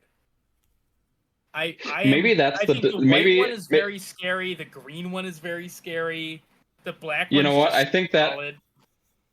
I think that might be the deck for that new Tameo is the Blue Moon deck. Yeah, nobody's gonna do that. I mean, I'll try it. You go right ahead. I don't think it'll be that good, but Take See, 0. I think the biggest difference though with like the new flares is like they're not creatures. That's the first thing that like makes it like not being like overly oppressive. The second thing is sacrificing a non-token creature is so much more of a cost than just discarding a card of the same color and getting a creature. Oh yeah. Yeah. So and like I would say generally the effects of the evoke elementals were a lot stronger. I mean, like, you know, like is cultivate better than a Gaia's blessing? Like, you know, like on average, yeah. But stapling a flash creature where you can like take advantage of ephemerae and other effects, I think just is a lot stronger. I was kind of hoping we were going to get Veteran Explorer alongside of the Green Flare. Oh my god. And Phyrexian Tower? Yeah, thanks. That sounds great. Why don't we do that? That'd be cool. Play Nick Fit. I mean, I sure would like to. Yeah. Yes, please. No, thanks. Yeah, I think the white and the green one are candidates. Nobody's ever gonna ban the white flare though. I don't think like it's an answer or like a protection spell, and those things rarely get banned. The green one, like I could see it being really busted in the right deck. Yeah. I mean, yeah, 0 mana cultivate. I wonder. Pretty good.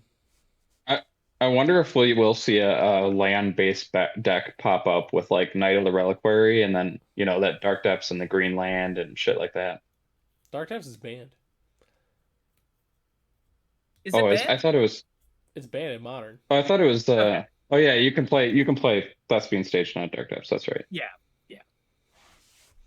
But even then, still, I mean, like, still pretty good. It's still land deck. Yeah. And if you want to get technical with Knight of the Reliquary, you want to know what you can grab with Knight of the Reliquary? Shifting Woodland. Yeah. What's better than 1 white of the Reliquary? Boo. 2 whites of the Reliquary.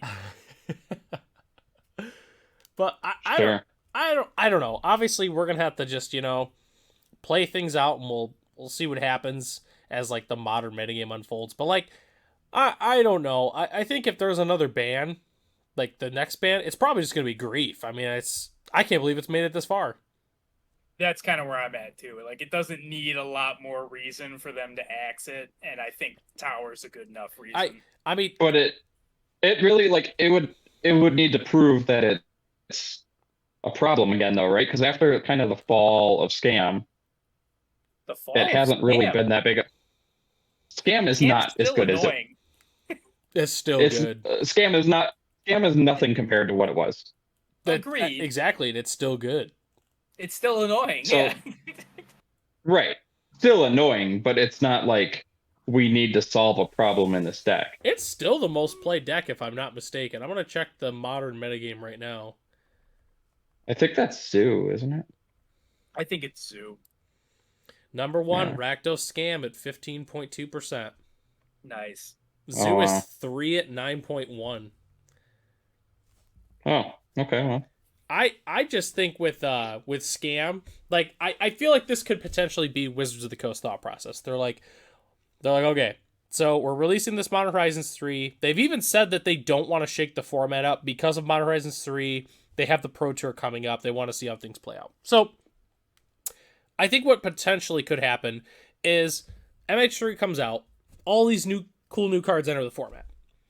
Scam is still by far and away the best deck. Like, you know, it added Phyrexian Tower and like whatever random good red card that we forgot to talk about today. And Rakdos Scam is still good. And they're like, okay, we added all these new directly to Modern cards into the format. Scam is still, you know, a little too good. We're going to ban Grief. I could potentially just still see that happening. Yeah, maybe. Hard Yeah. to say. Yeah, I think it is, and like, I don't know, like, in terms of They do bans, try to. I think they tend to try to avoid killing entire decks when they can, and I think banning Grief would kill Scam I completely. I just don't Good think there's riddance. any way. Oh, excuse Good me. riddance. Oh, Sean. But I just don't think there's any way that we go into the modern RCQ format coming up later this year and Grief is legal. I just don't see that happening. You don't see that happening? I just don't see Grief being legal. I Sorry. I could see that happening. Where's your Yeah. imagination? I could definitely see that happening. I don't see it. I think can Grief is envision just so myself not oppressive. playing in the RCQs because of Grief. I picture myself at I guess we'll home, find out. not miserable. Does anyone think that Elves is going to be good? Because I do. If you don't have a removal spell for Priest of Titania, I mean, you're probably just dead, right? Yeah, they gave us I don't know. Priest and Wirewood That's it. Symbiote? And there's that new... They're both aren't they both one toughness? Yeah, Priest doesn't line up great against Bowmasters. That's why we but, just like- play the green Right, ley or- line. Or Ren and 6. It doesn't line up good against anything, and it never has. But like, it taps for a lot of mana. Plus, have you seen the new Eladamri? I have seen it, and it had a lot of text, and I definitely did not read it. Okay, so it's a 3/3 Yeah, I don't for remember- I don't 3. remember It's a what it was. 3/3 for 3 elf warrior. You may look at the top card of your library at any time. You may cast creature spells from the top of your library. Then you tap a green and you tap it. Tap 2 untapped creatures you control. Reveal a card from your hand or the top of your library. If you reveal a creature card this way, put it onto the battlefield. Activate only during your turn. Oh, okay. Pretty So good. we're just either playing good, cards I on the guess. top of our deck or like putting a Crater Hoof from our hand. Yeah, we're into just play? putting in Crater Hooves. Okay. Yeah, it seems Yeah, I real can good. see that. Like, I don't know. I mean, it seems pretty good to me.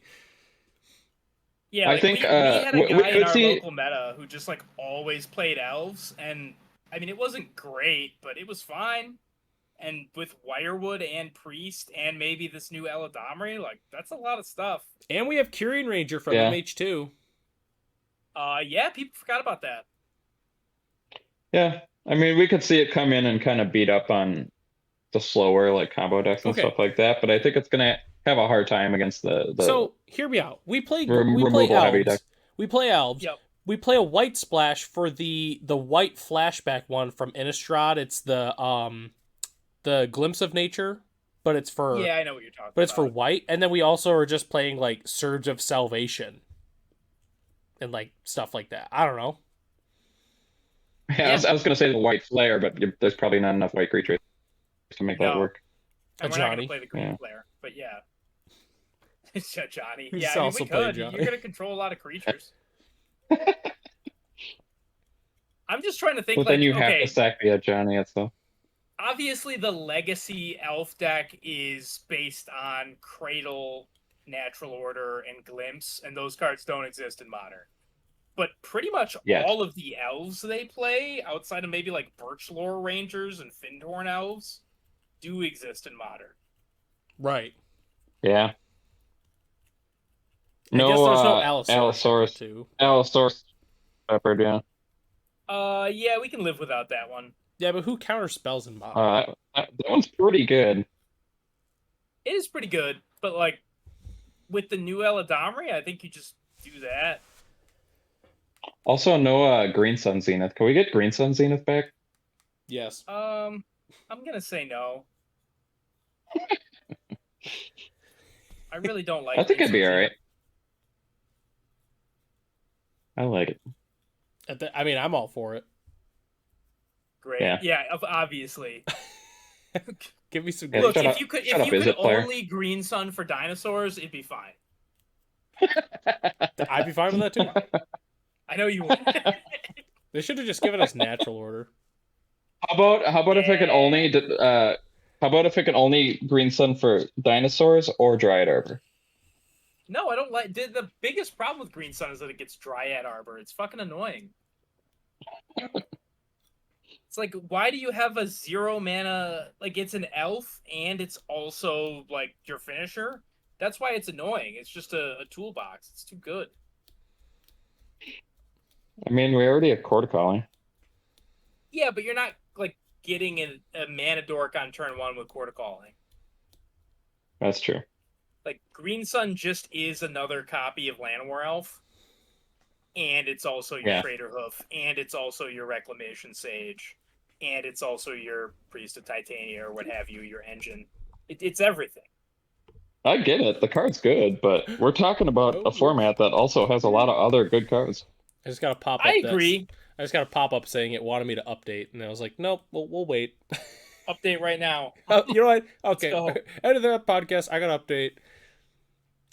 But sorry, we didn't mean to cut you off there.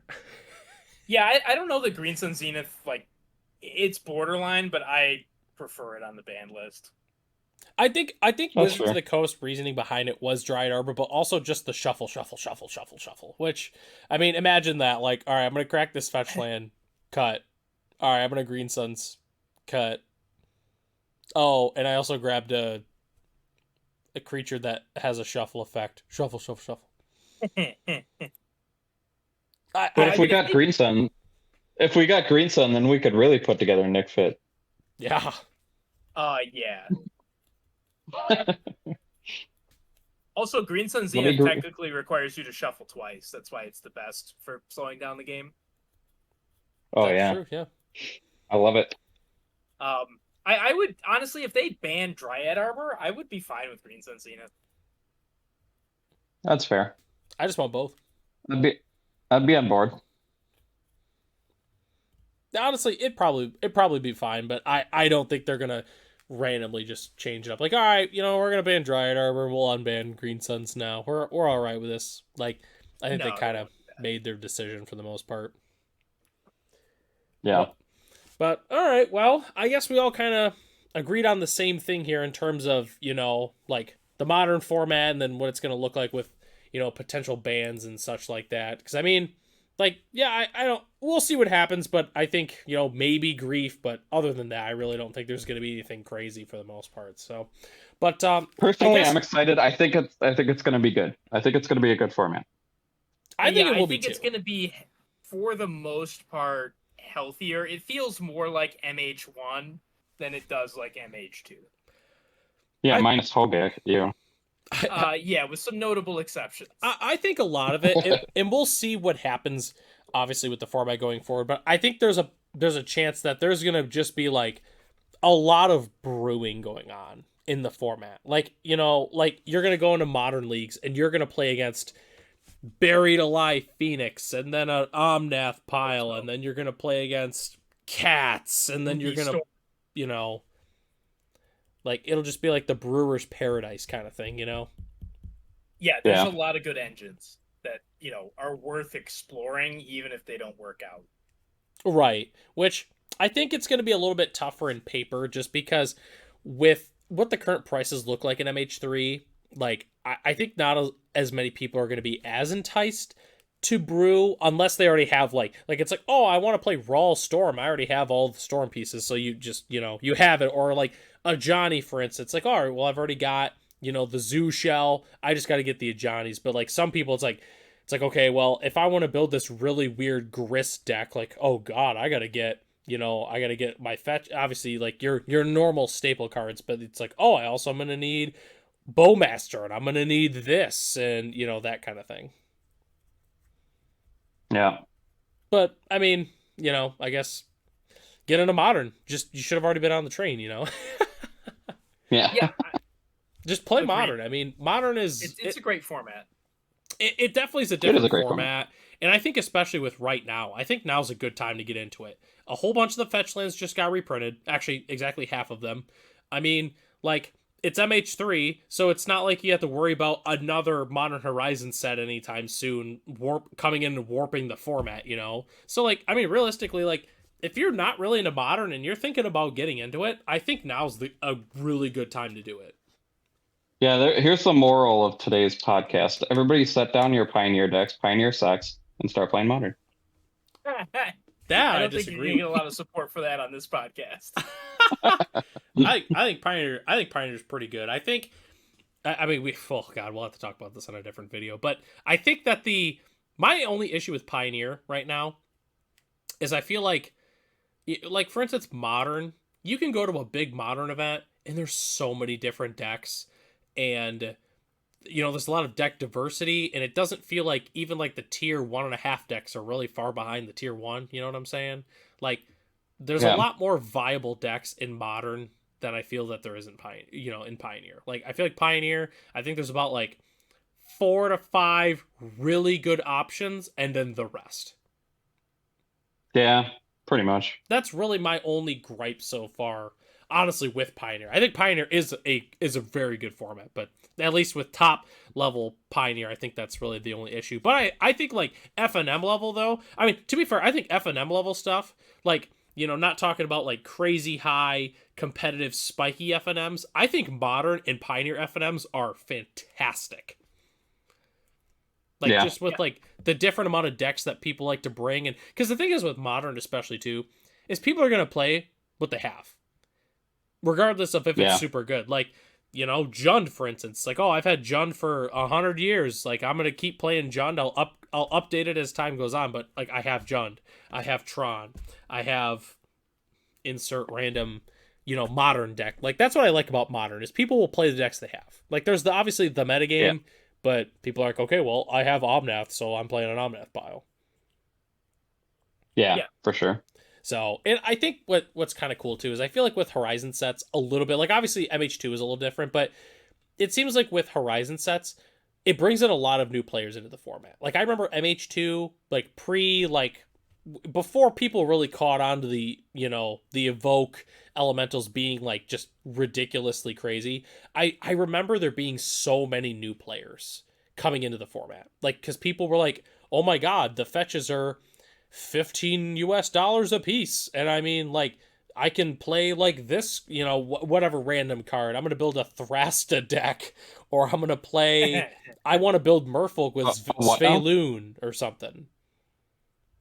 Yeah. So I don't know. Like, hey, I'm all for Modern. I mean, I think on a technicality, it's other than like the weird Standard resurgence because Wizards forcing everyone to play Standard. Modern I think is the most played paper format besides Commander. Like obviously the 60 card format. Yeah, Modern's great. And I think a big part of why I know we're trying to wrap it up here, but I think a big part of why Modern is so great is because of Modern Horizons. I think Modern was unplayable before the first Modern Horizons. I wouldn't go that far, but it was definitely an improvement, and it brought a lot more people into the format. And I think, have they announced Pioneer Horizons? I think they have. So they're doing a Pioneer Masters. Really? So they're doing Pioneer Masters. It's an arena only set, and it's just reprints. Yeah. Okay. Yeah, they've actually. Okay. Jesus, they need that's gonna be like to way too soon. Way too soon. So Mark No, Rosewater has. No, they don't. They've asked Mark Rosewater about Pioneer Horizons, and they said as of right now they're not interested in doing it. Good. Weird. What a terrible idea. It's been so successful. How can you, on the one hand, Cody, say that it's great for Modern to have Modern Horizons, but not want Pioneer Horizons? Because I want the formats to fucking feel different. To be fair, Pioneer's my favorite format. Pioneer's my favorite format, and I don't want Pioneer Horizons. Really? Like, I think Pioneer, what it is right now with like new sets entering the format and actually having an impact generally on the format, I think is sweet, and I think we should just like, for right now, in another like 8-10 years or something, whatever, if we want to talk about that, I'm totally fine with that. But I think as of right now, like, I don't want Pioneer Horizons. Yeah, that's where I'm at. Like, I like standard sets impacting a non-standard format on a consistent basis. Just another bad take from Ryan. No, Classic. I mean, like, it's only because standard isn't really a thing anymore that you guys think Pioneer's the new standard. But Pioneer's not standard. Oh, no, Pioneer's definitely not standard. Like, I like standard. I never said that, no. Like, I think standard is I just don't want Pioneer to be like Modern. Yeah, that's kind of my It's thoughts. never Like, gonna be modern. Just like modern's never really gonna be legacy, no matter how many reprints they do. cut, it's so close though. Yeah. It's so close. It's really not. It's really not. Yeah, it's really not. If you actually play Legacy, it's a but it very only different feels like format. it because of like 2 to 3 specific cards. If Yeah, they reprinted Brainstorm like and Wasteland. Enforce the Will, Enforce yeah. Will, yep. Yeah. Yeah. I would agree. Yeah, if they put those in modern, then it would feel largely similar. But it's still And to some wouldn't degree really ancient be. too. Yeah, like there's other stuff. Like it's never going to be the same. And I think the same is true Yeah. for Modern and Pioneer. They're not the same format, even if we had a Horizon set. And I think that's what's I feel like that's one thing that's cool with the Horizon sets too, like piggybacking on the idea of wanting set like formats to feel different, is like I feel like if hypothetically, if there wasn't really a like Modern Horizon set, like obviously there would be like the Trons and everything like that of, you know, Modern, but like realistically, Pioneer decks would almost like Modern decks in some ways would almost just be slight improvements over Pioneer in a way. Like, other than like Tron and like Amulet, it'd be really similar in a way. I mean, am I wrong? I mean, I think having Modern Horizons for like the Horizons formats, I think make the format so unique. Also, I feel like the cards would be really hard to design to make something that's like you're trying to find a power level that's stronger than standard, but not quite strong enough for modern. Or maybe some of the cards are strong enough for modern, but not like you don't want to print Modern Horizons into Pioneer, so you want to find some middle ground between that and standard. I think they could do that. Right. I mean, they print stuff into standard that isn't great in standard, but works in some Pioneer stuff. And I mean, they know how to strike that balance sometimes. Sometimes, obviously, they miss epically, but it's certainly something that they are capable of doing, engaging like this is a card that would be very good in this Pioneer archetype, and kind of mixing.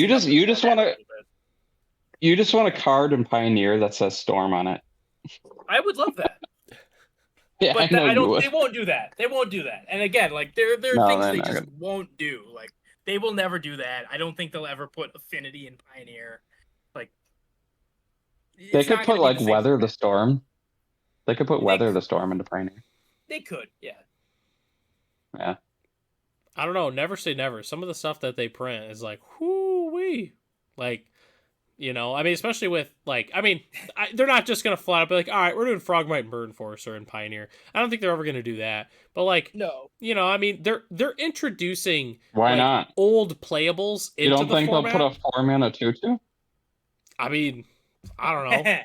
A 0-mana 2/2? I'd have to look at it because there's only 2 artifact lands. So I mean, still, honestly, they could do it now. I think it'd be fine. It probably. It's not like there's a bunch of fucking zeros. There's Ornithopter. Springleaf Drum. Yeah, like you'd be surprised.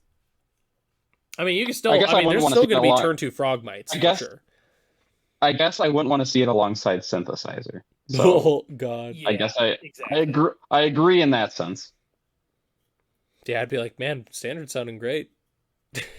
Yeah. Which, to be fair, I think Standard's actually pretty fun right now. Like, I don't have really any issues with Standard. I would like to see a Traxa go, but like other than that, like I think Standard's fine. Yeah, I think Standard is underrated, but that's probably a conversation for another time. Yeah, honestly, it might even be the conversation for like the next video. Because I think, if I'm not mistaken, they talked about how the next BNR coming in June or July is going to be for the Standard format. So most likely the next video would be, yes, thank you, Cody. Strictly Eternal formats, Cody. Like, ugh, Standard, gross. Yeah. Cody might have like a doctor's appointment that day accidentally or something for the Standard episode. I'm pretty sure I will not be there for that, yeah. But, all right, well, I guess, is there anything last second you guys wanted to say before we wrap up the video here? Nope. Yeah, overall thoughts, I think Modern Horizons 3 is a good set. It's, for the most part, maybe 1 or 2 bans need to happen, but for the most part, it'll be an improvement to the format. Sweet. Yeah, I agree. Okay, cool. All right, well, guess that takes us to the end of the video here. So thank you so much if you made it all the way through the end of the video here. I want to say we've been going for, it's probably about a 2-hour video here, roughly. A little under 2 hours, but, who's keep track of it anyway. So, all right, well, yes, the end of the video. Huge shout out to that. So, all right, again, once again, thank you, Cody and Ryan, for joining on the second episode here. I will have a link to the description if you want to check out the first video, which was made a while ago. It was like pre-MH3. I want to say we made it in like the fall last year, roughly. So a little bit of a throwback episode. But anyways, thanks so much for watching this video. Huge shout out to our channel members listed below there. If you're interested in being a channel member, it's only $1 a month. You get access to the exclusive Discord where you can come talk about, Modern Horizons 3 or other formats with us in the Discord, which is pretty cool. So, I'm Commander Crane. I'm joined with Cody and Ryan. Thanks so much for watching this video, and we'll catch you in the next one.